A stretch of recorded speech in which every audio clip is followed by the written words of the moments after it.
Okay, welcome everyone to the third session of the CSAE Conference Macro Day.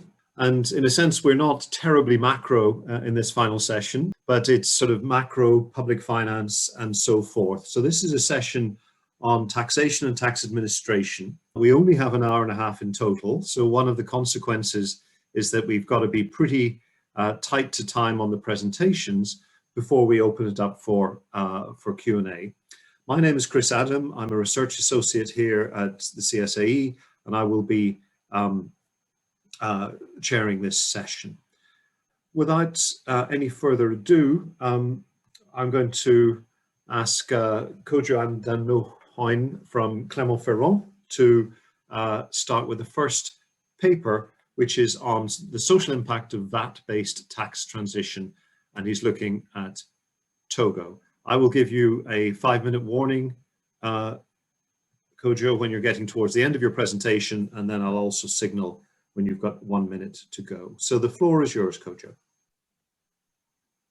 Okay, my paper is concerned about a research question that is to analyze the social incidence of VAT in VAT station on the case of Togo. The paper is the crossing of two forms of literature. The first literature that analyzes the revenue replacement strategies of border taxes with domestic taxation, a phenomenon that we call tax transition in this paper, reinforcing VAT to offset trade tax revenue losses of following tariff disarmament in developing countries, and which win-win strategies are given in the literature of authors like Michael and Keane and Lita 2002. And the second literature that analyzes the fairness or equity impact of VAT over different type of household in total population, because of a certain regressivity attached to VAT in some circumstances. See the papers of Gastaldi and Kodjo 2017 and the paper of Ko 2003.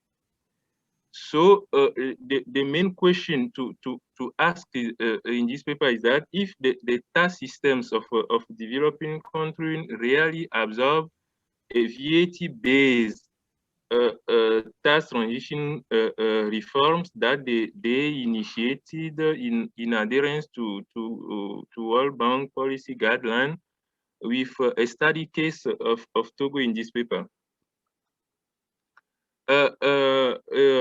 Concretely, we intend in this paper to reconcile the above two literature by providing a best proper VAT design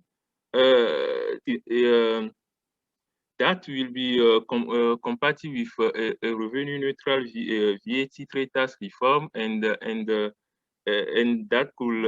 that will also less depress social outcomes in Togo. We would like to present the literature review, but we cannot due to the constraint on time. And we move to the aims, the objective of this paper, as said earlier in this paper, we seek to isolate the VAT structure that could be less depressive to social outcomes, while pursuing VAT-based tax transition reform for the case of Togo. And basically, we intend to simulate within a computable general equilibrium methodology framework a point decrease in trade taxes concomitantly with a point increase in VAT. We capture the macro effects, in particular price and income effects, and then we incorporate them in a micro simulation framework based on household survey data. In this study, we use two types of data. The first data is for the CGA model comes from the social accounting matrix of Togo for the year 2015. And for the micro simulation framework, we will use data on household survey data, the unified well-being survey data of Togo conducted the same year at the country level. And we have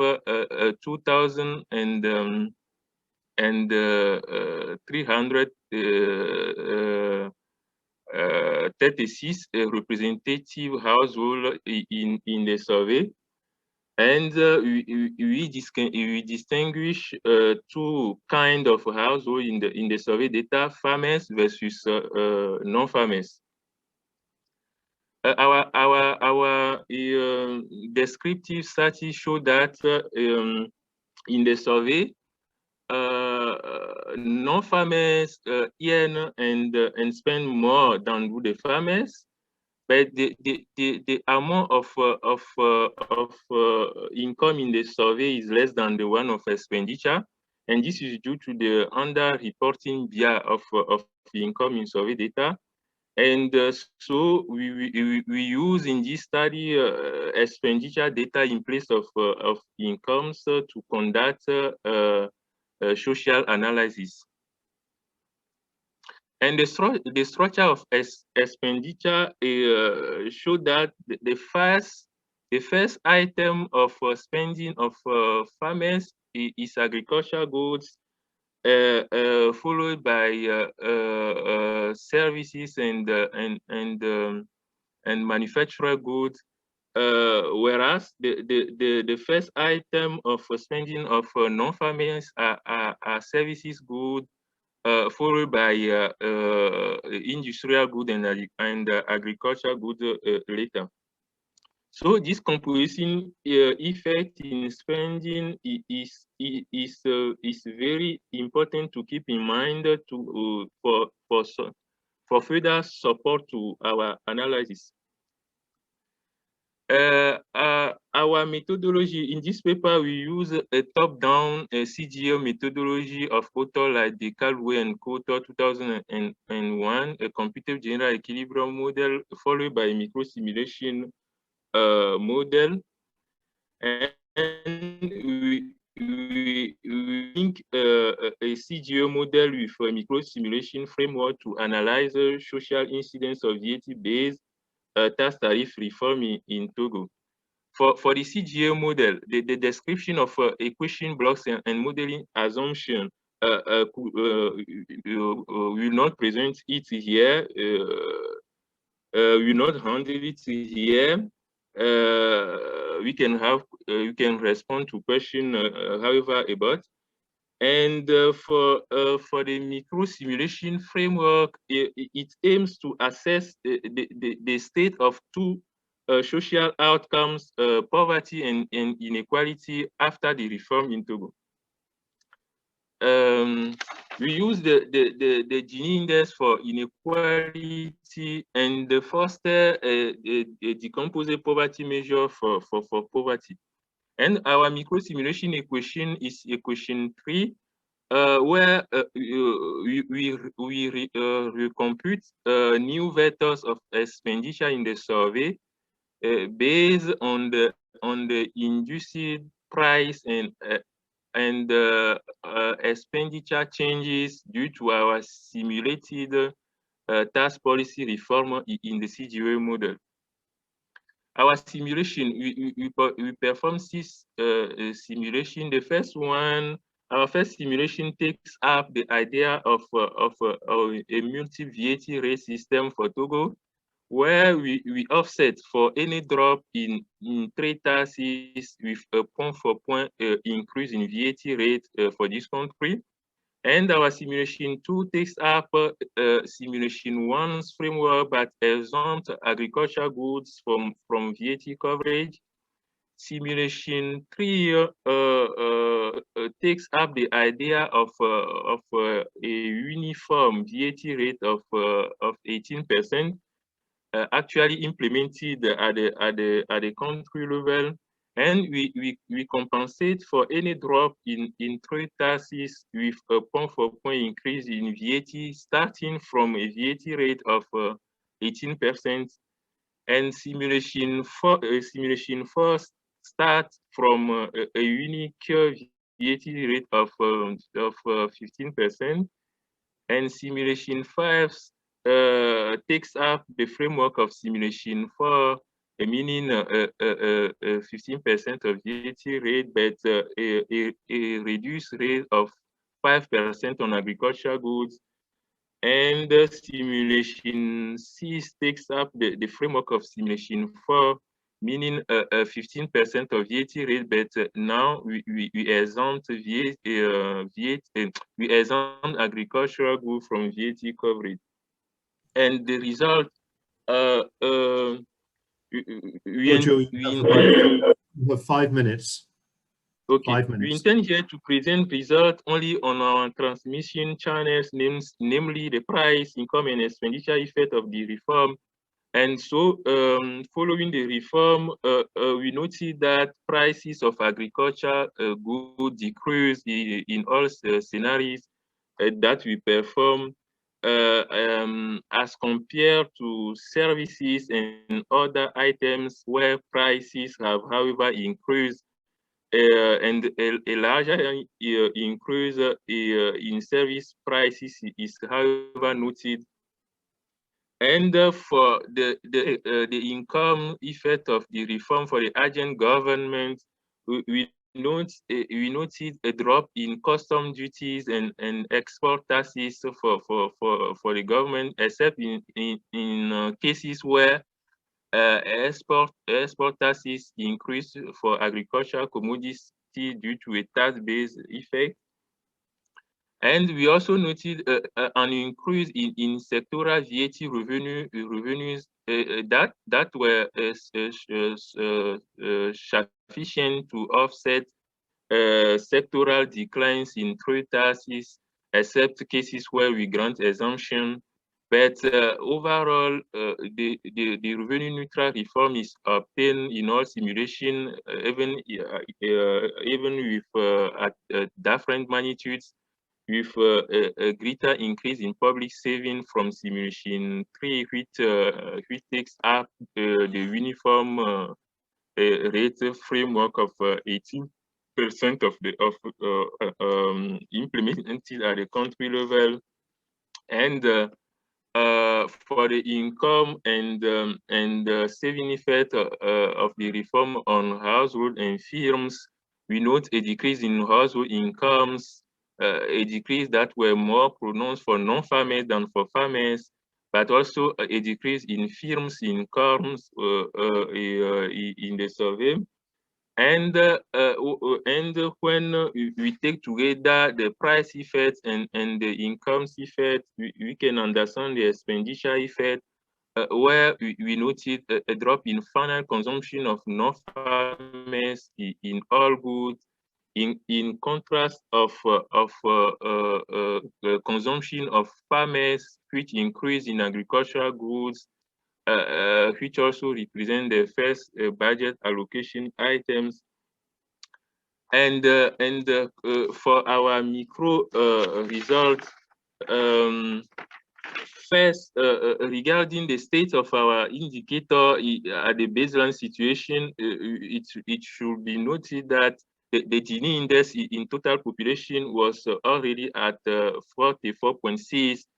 Togolese population was characterized by 44% of inequality at the baseline situation. And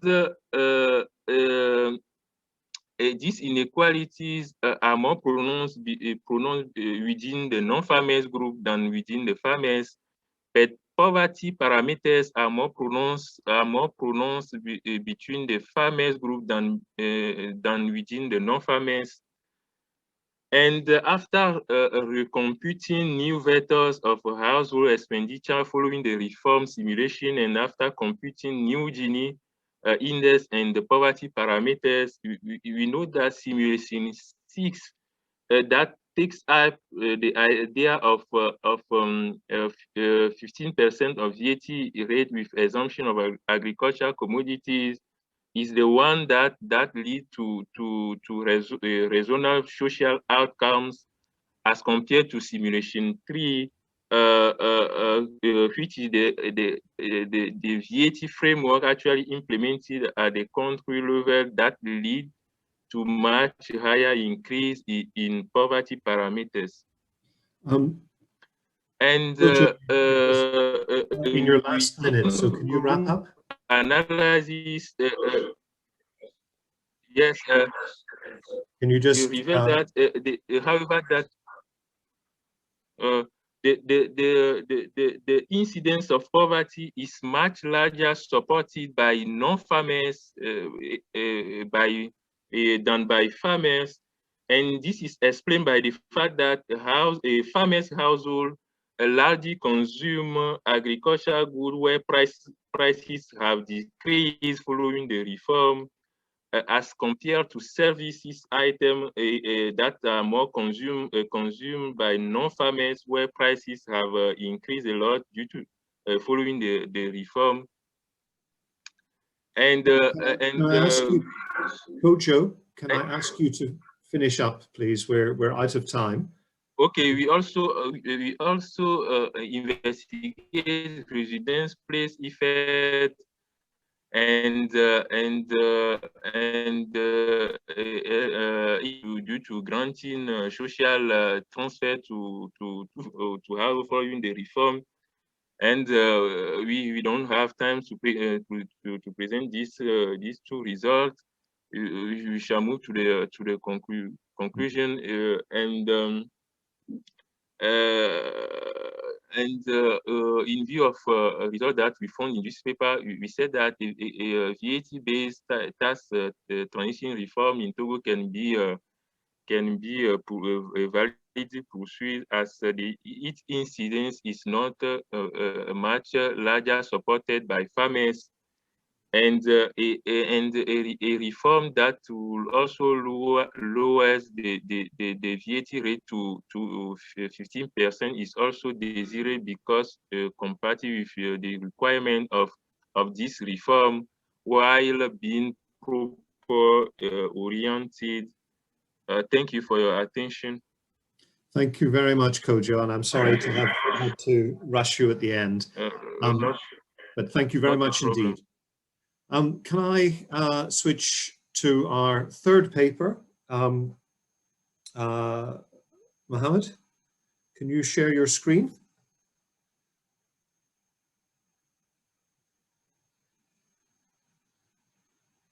Can you see my screen? Yes, indeed. That looks great. Thank you. Perfect. Thank you so much. And thank you so much for the opportunity to present here at the conference. I remember last time around when the conference was about to start, the whole lockdown started. So the CSAE conference, in addition to everything else in the world, got canceled. So it's great to see that the online version is working well. My presentation is going to be about deadline extensions in the Pakistani context. And I'm going to keep a big picture sort of an overview of the context and the findings of the paper. And you can see the paper in detail if you are interested on the CSAE website. So when it comes to taxation, developing countries typically tax a lower share of their GDP, which is typically driven by lower income taxes. And there's a large difference between rich and poor countries in that perspective. Even when it comes to VAT and other taxes, tax enforcement is relatively weak. So a lot of recent literature has explored some of the reasons behind this phenomenon. And so for instance, one of the reasons is naturally going to be informality in the case of income tax collections, where data requirements are huge. Collecting informality becomes a huge sort of constraint in enforcement. Other constraints include tax administration incentives, information asymmetry, cultural norms, and the sort of tax enforcement tools that are used by tax administration. So for instance, third-party information reporting has received a lot of attention in the literature, where there have been a series of papers looking at what does third-party information reporting do to tax enforcement at different legs of for instance, the VAT chain. And all of these are important, but I'm going to particularly zoom in on the last thread, which is the tax enforcement tools. Now, of course, governments themselves in the developing world and also in the high-income countries know about the value of expanding the tax base and how that provides additional fiscal space to be able to spend more. And so they're quite conscious of this. In the context that I study this particular paper in Pakistan, it's a huge debate around low tax-to-GDP ratio, and so it's always in the media. So the tax administrations do know about the importance of tax enforcement and broadening the tax base. One such policy tool that is regularly used by tax administration is giving extensions to the tax filing deadline. And this has been a policy that has been used consistently by Pakistan's tax administration over the last decade, more than a decade. And so you can think of a deadline extension in several ways. One of the ways to think about it is basically time is a binding constraint to filing. If you give individuals more time to file, they'll come around and help broaden the tax base. Another way is to see of it as more of an amnesty scheme, where you're going to go easy on the taxpayers and give them an exemption on the penalty for late or non-filing. And so that is also one of the ways in which tax administrations think of broadening the tax base. So it can go either way. It can work, it cannot work, depending on the context, depending on whether such an amnesty scheme is has a good fit according to the context. So in this paper, I study tax extensions in the income tax filing context in Pakistan, and the findings are quite stark. So extensions to the income tax filing deadline, firstly and foremostly associated with delayed filing.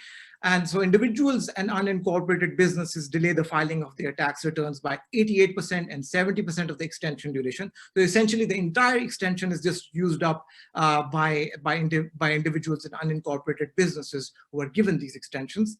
It reduces compliance with the final extended deadline by 4.5 and 1.5 percentage points respectively. And it does not encourage tax filing. So it doesn't help broaden the tax base in this context. And so a lot of the paper actually goes into details around some of the underlying mechanisms. So for instance, there is suggestive evidence of learning actually taking place, and the fact that earlier extensions are associated with more delayed filing. And some work around whether payers or non-payers respond differently because of liquidity constraints and so on. I'll jump right into the context and explain the Pakistani sort of tax-to-GDP ratio and the revenue mobilization situation. So you have two graphs here. The graph on the left shows that Pakistan's tax-to-GDP ratio has remained quite stagnant since the last few decades.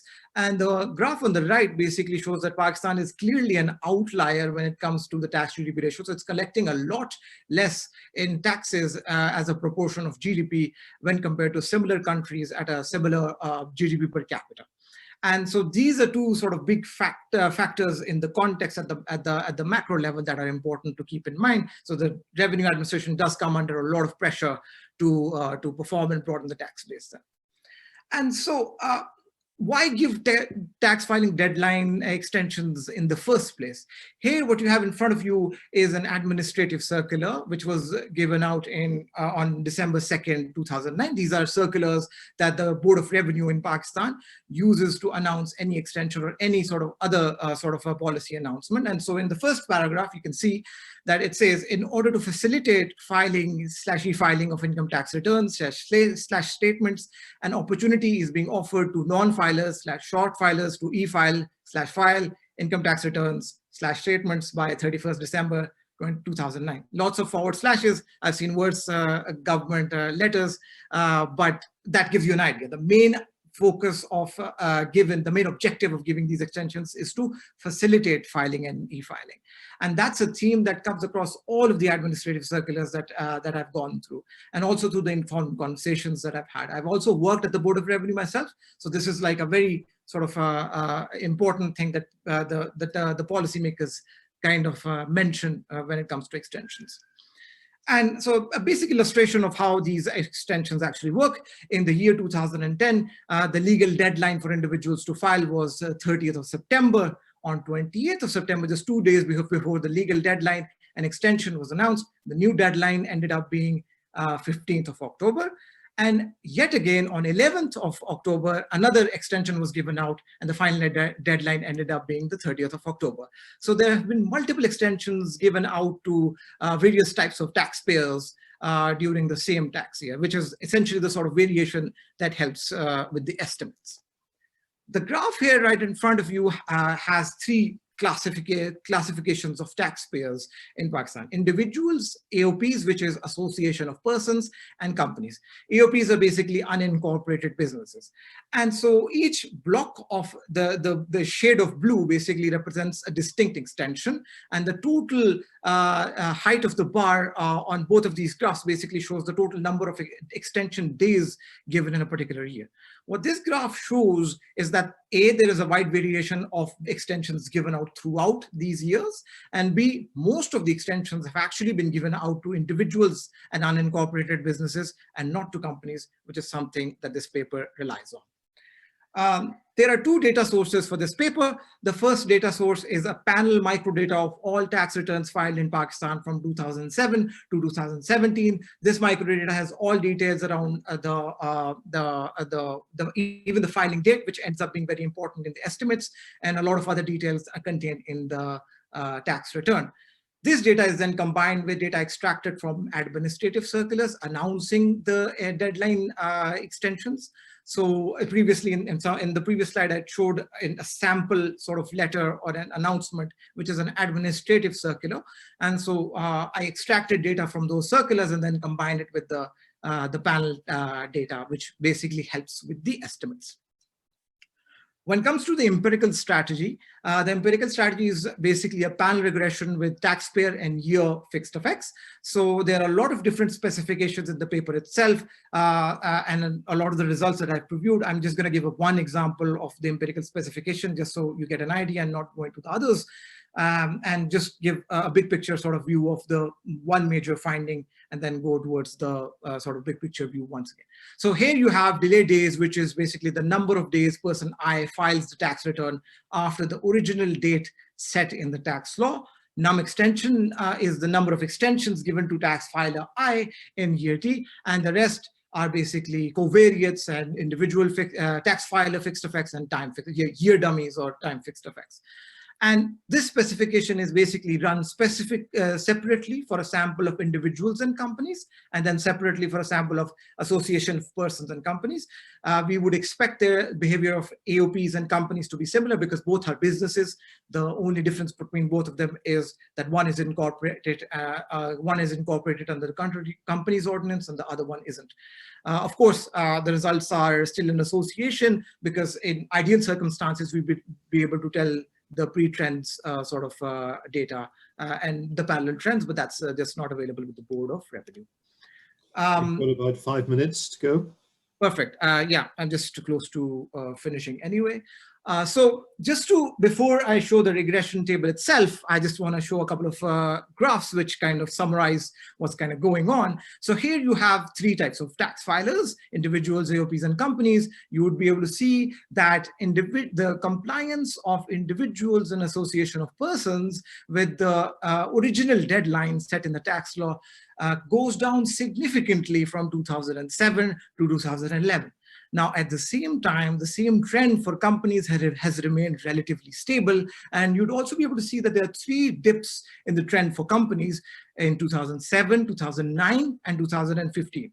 Now, these are the same years in which the one-off extensions to companies were given, and this was there in the earlier graph as well. So it's interesting to see that the same sort of compliance behavior that we see for individuals and companies of delayed filing also happens for companies when they're given an extension.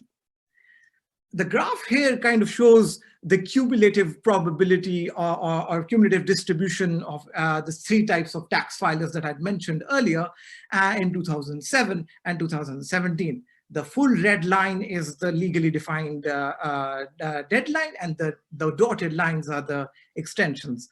And you'd be able to see that from 2007 to 2017, there's a huge difference in the sort of filing behavior between individuals and for individuals and association of persons. But for companies, it remains relatively stable.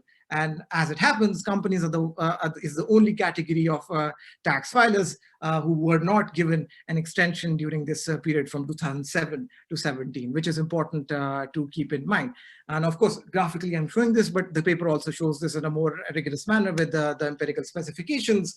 And here, as I had mentioned earlier, the specification is run separately for individual company comparisons and AOP company comparisons. And what I want you to focus on is column number 4, where the one extension is associated with a delayed filing of 20.24 days for an individual and 16.2 days for an AOP for the second sample. And here in this case, this ends up being around 70% and 88% of the extension duration. So most of the extension duration for these 2 types. I won't go into too much here, but just give a sort of broad overview of some of the other sort of findings and then conclude, which is extensions are associated with a reduction in compliance with the final deadline. Earlier announcements of the deadline are associated with more delays. So earlier information provision then is associated with further delayed filing, which is what we'd expect. And there's suggestive evidence that taxpayers kind of learn to change their behavior over time. And finally, payers versus non-payers respond in a very similar manner, which was the exact opposite of what I had expected. I had expected that there are liquidity benefits or interest income that you could make by just keeping your money in your bank account and making that interest income. But the empirical results kind of show that the response of payers versus non-payers actually is very similar and statistically very similar. So that kind of shows that the benefits on the liquidity and the interest benefit side, either that is not significant enough or it's not salient enough for the tax filers. And so just to conclude, this paper contributes to the tax enforcement and broadening literature by analyzing a tool that has not been analyzed before in the tax compliance, tax enforcement literature, which is that of deadline extensions. The findings reveal that extensions are associated with delayed filing, but do not encourage individuals to come into the tax net. And finally, I think what would be very interesting to see if there are any other contexts where extensions are combined with penalty. So the way I'm thinking of it is it's an amnesty scheme of sorts. And so if an amnesty scheme of sorts is given on the penalty on a one-off basis, and the government says, look, we're going to give you extra time this year or the next year, but not from the years after, perhaps the effectiveness of the instrument in broadening could be very different, or there could be an interaction with enforcement capacity, which could play an important role. So thank you so much. I'll stop here, and thank you so much for the chance to present here. Thank you. Mohammed, thank you very much. That was excellent, and I really appreciate the brevity and the with which you presented that. You covered an awful lot of ground. Very, very clearly. So thank you very much indeed. I suspect there'll be plenty of questions will come through on that. So last but certainly by no means least, we have Vanessa and Fabrizio. Vanessa is going to be doing the talking, I believe. And as ever, these are the deals where if Vanessa does the talking, Fabrizio can answer all the difficult questions that come later. But Vanessa, the floor is yours. 15 minutes. I'll give you a warning at 5 and 1. Perfect. And can you see my screen now? And is the sizing clear enough? That looks really good. Okay. Nice and clear. Okay, perfect. So thank you very much, Chris, and thank you to all the panelists as well for really fascinating papers and fascinating presentations today. So as Chris noted, I am presenting research that I've done with Fabrizio Santoro, and I will most certainly be directing all of the difficult questions to him later this session. It is based on research that we've been doing in South Central Somalia. really exploring the possibilities for co-financing public goods provision through informal taxation and matching grants. It's motivated by the fact that donors have long been interested in the idea of using matching grants to incentivize local revenue raising for local public goods projects. So development partners and NGOs commonly require cash or labor-based community contributions in order to receive external support through community-driven development programs or CDD programs. So this is based on the idea that community participation, including through direct revenue contributions, is a means of ensuring better project outcomes by increasing ownership over projects and by motivating citizens to make demands of local leaders for accountability. In practice, however, there's really limited evidence on the impacts of such projects, while the evidence that does exist suggests that such programs can often backfire. This reflects the risks that they may give rise to or strengthen extractive local revenue collection in order to access grants, which are then used primarily to benefit local elites. In studying such a CDD program involving matching grants in Somalia, we find encouraging evidence that this type of program can actually lead to positive public goods outcomes and, importantly, may actually complement state institutions. Though we highlight important caveats about the impacts of extending informal fiscal burdens on the poor. In order to explore the relationship between informal taxation and CDD, we partnered with 2 NGOs in Ghetto region in South Central Somalia that were implementing a CDD program called Dialogue that gave communities a grant if they raised revenues locally for a public goods project. This program presents a particularly attractive idea in Somalia, given extremely weak formal tax capacity. So the tax-to-GDP ratio is less than 3%. The federal government doesn't collect taxes outside of Mogadishu and really collects almost nothing outside of customs taxes, while subnational formal revenue authorities have similarly limited capacity to collect taxes, and in many areas, local government institutions have not yet even been established. In this context, informal taxation and revenue generation through clan elders and community leaders is really important to the financing of public goods. And our previous research in this context, using baseline data from this project, and that's published in the working paper shown on the slide, finds that first, that informal taxation in this context is prevalent. Over 70% of households pay informal taxes. Second, the burden of informal taxes is significant, representing an average of about 10% of household income. And third, that the distributional effects are regressive at the intensive margin while having inequitable community level effects. So essentially and unsurprisingly, where there's no centralized tax and redistribution system, wealthier communities have greater capacity to fill the revenue and service provision gaps left by the state. Oops, sorry. So in this context, we make use of a randomized control trial, measuring the effects of a community level intervention led by our partner NGOs. To be eligible for the program, communities had to identify a public works project to be co-financed with the NGO, and they had to submit a project proposal to the NGO.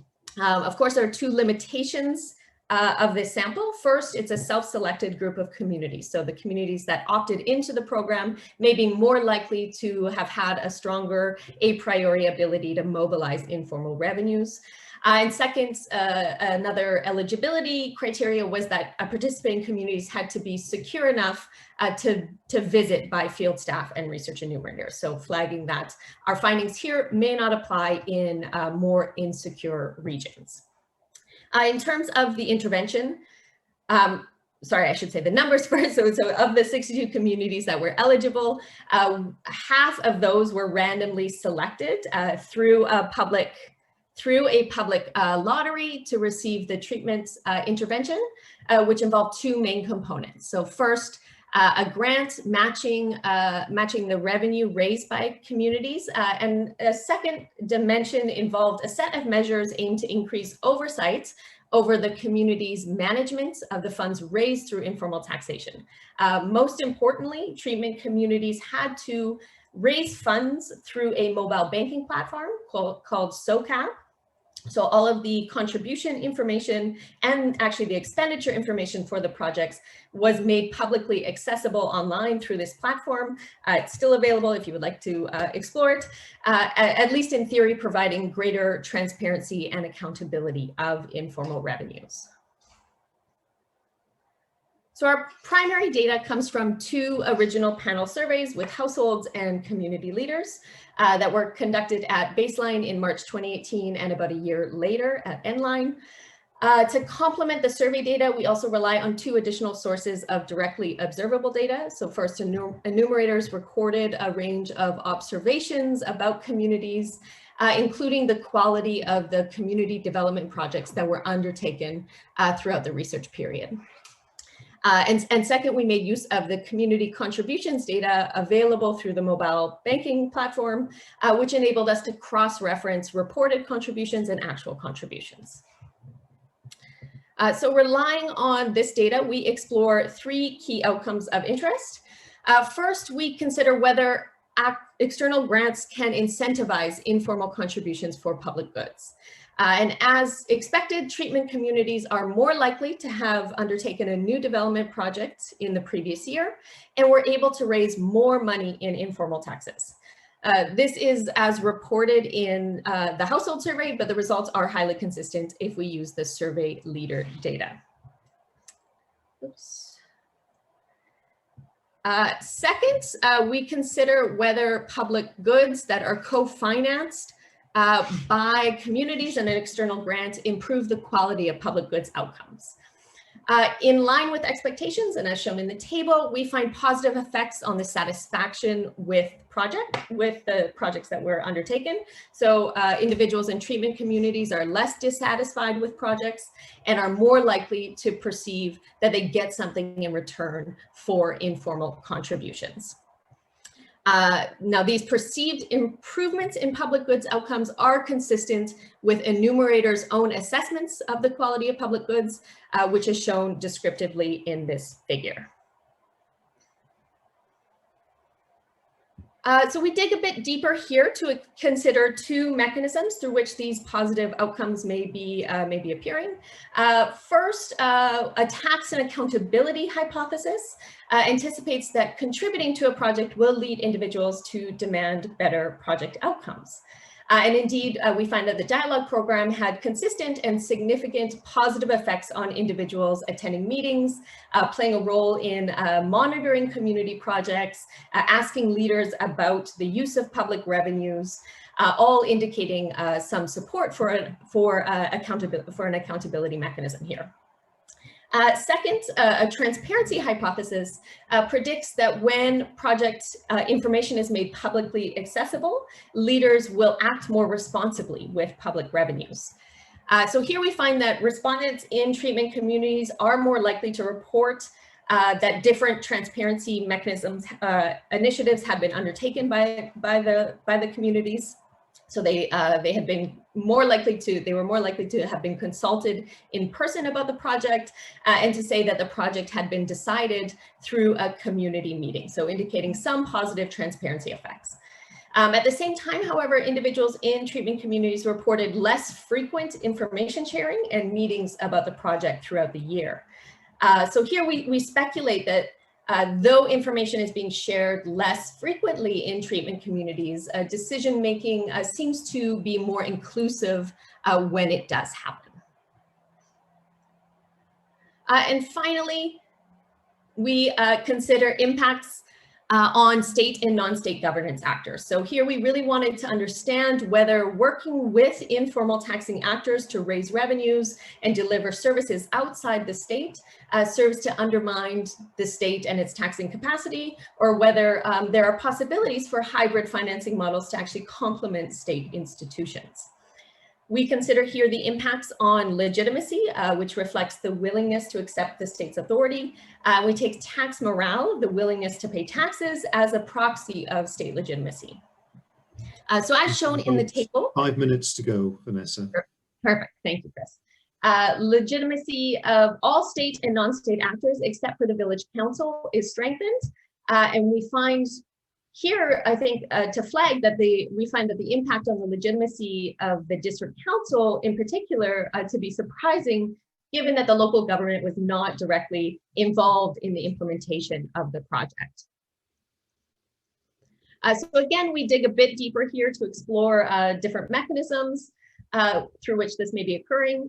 First, we consider whether positive outcomes for state legitimacy and perceptions of the state are related to greater engagement with state and governance officials. We find some partial support for this explanation. For instance, the village council does not engage more with citizens, is not perceived to be more inclusive, while by contrast, other non-state leaders, religious leaders, and clan elders improve along both of those measures.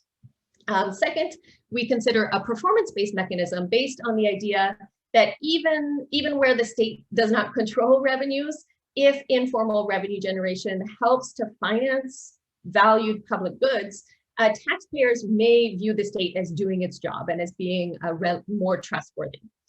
And indeed, we find a positive relationship between the matching grant program and perceptions of transparency, of trust, and of performance for the district government, as well as for clan elders and religious leaders, but again, not for the village council, again, in line with the pattern of perceptions of tax morale. Third, we consider a wrong attribution hypothesis, so whether individuals falsely attributed the matching grant program to the district government.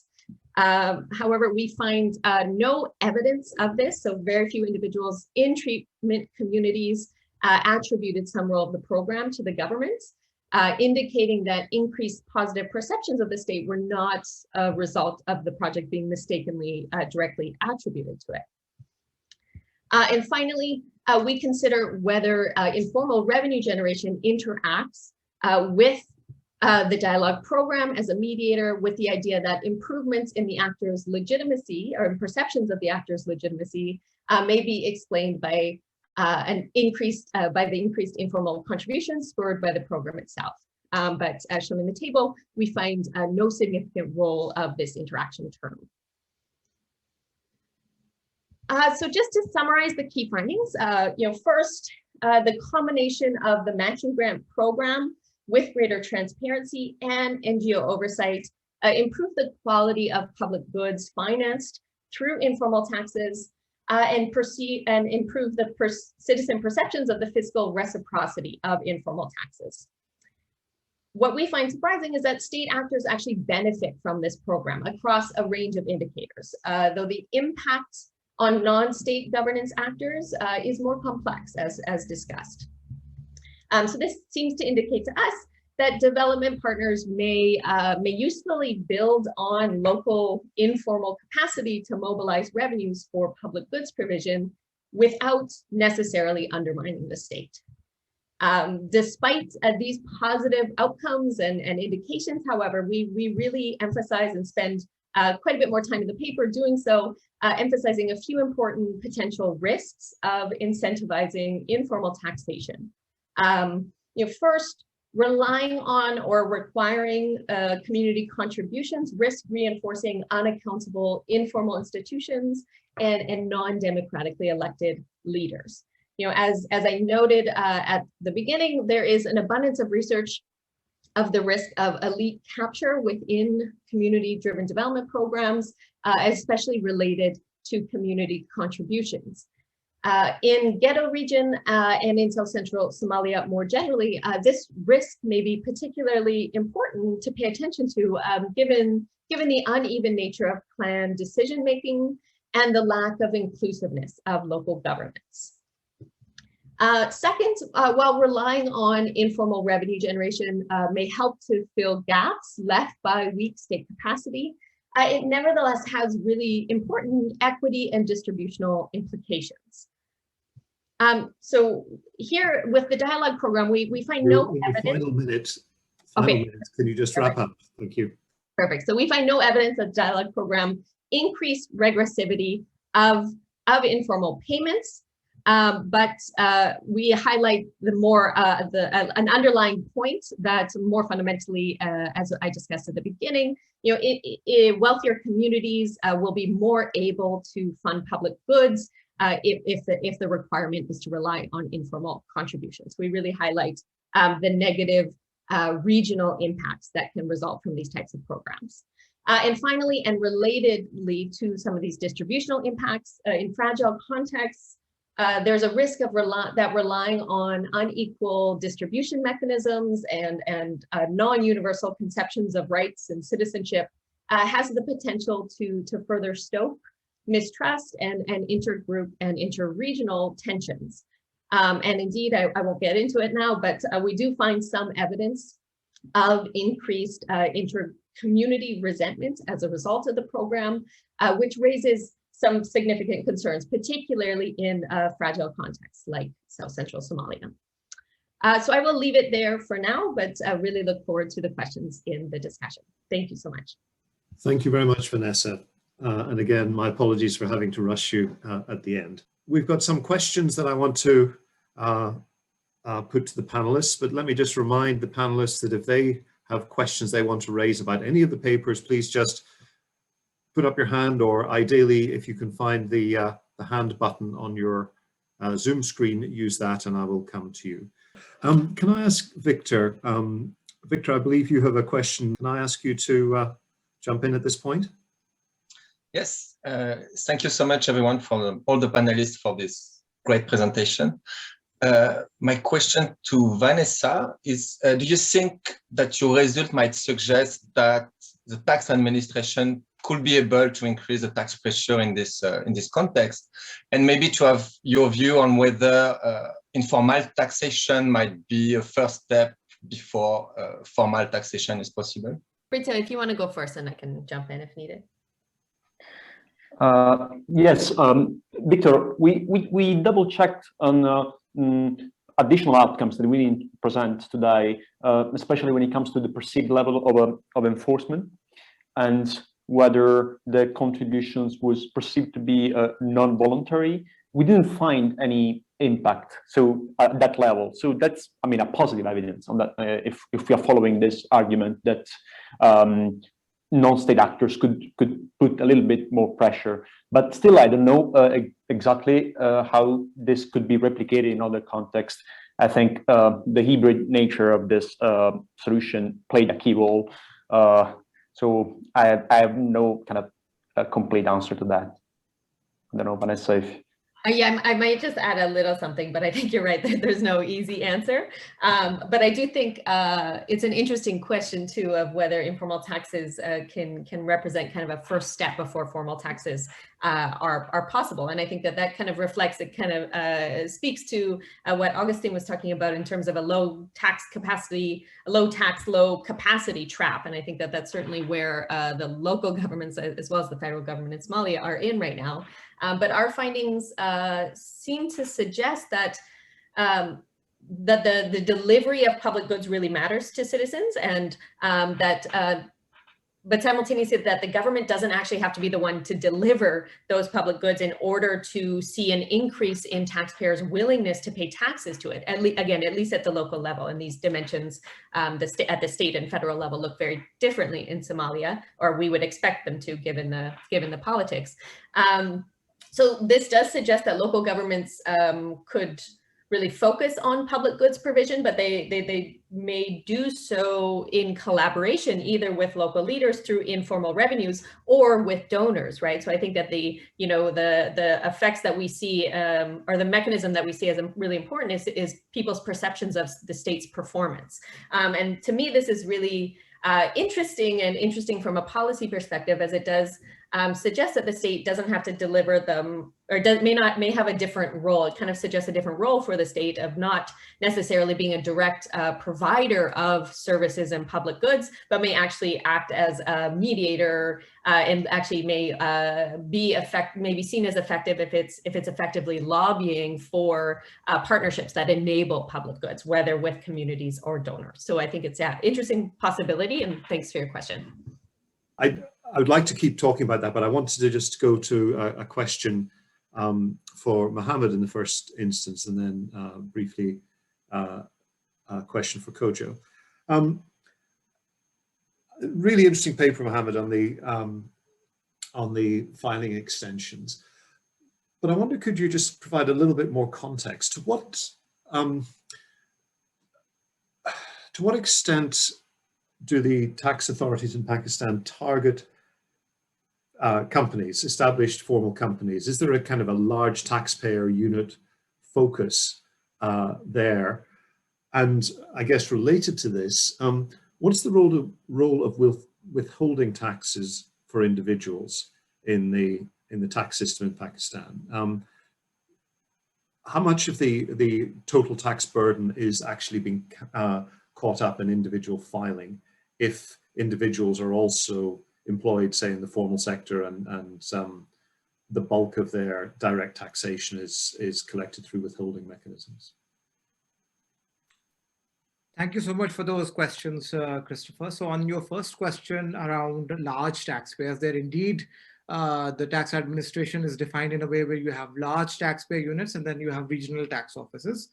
And so a natural sort of question would be whether there is a very different sort of enforcement regime or focus for some of these large companies as opposed to the normal sort of company. So actually the paper goes into a lot more detail around conducting robustness tests, just taking out some of these the largest companies in the sample, and then looking at the smaller companies, and then basically comparing unincorporated businesses at a similar income level with companies at a similar income level, both in regional tax offices. So that at least on the administrative margin, you're in the same tax office as opposed to being in a large taxpayer unit. But that's a very good point. There is the whole literature around size-based enforcement. That's certainly there in Pakistan as well as it's there in other countries. On your second question around the role of withholding taxes for individuals. So I mean, the way income tax is collected, I'm assuming that that's a similar sort of structure in a lot of developing countries where most of the collections actually come through withholding taxes. And then because of the fact that filing rates themselves are quite low, then you end up having a situation where the withholding tax often mimics a very indirect consumption-based sort of a tax. So that's the situation. But very strangely enough, in Pakistan, individuals are still do file their tax returns in spite of the fact that, you know, a lot of the withholding basically just takes away their taxes to begin with, and the legal provision is still there that you need to file your taxes, which in some countries is not sort of there. Sure. Yeah, so that's the sort of broad context on withholding. That brings us to the end of the macro day. Just wanted to remind you that tomorrow is, I believe, day 9 of the CSAE conference. And we have productivity and firms through the day tomorrow. So it's productivity and firms at midday, firms on contracting, and firms on entrepreneurship in the afternoon. Please do join us. I think this is given the circumstances, I think the conference is going really well. It'll be great if in a year's time we can all be sitting around the common room at St. Anthony's College chatting about these papers outside the sessions as well as talking about them in the sessions. So with that, let me just thank you all for attending and have a relaxing evening. Thank you.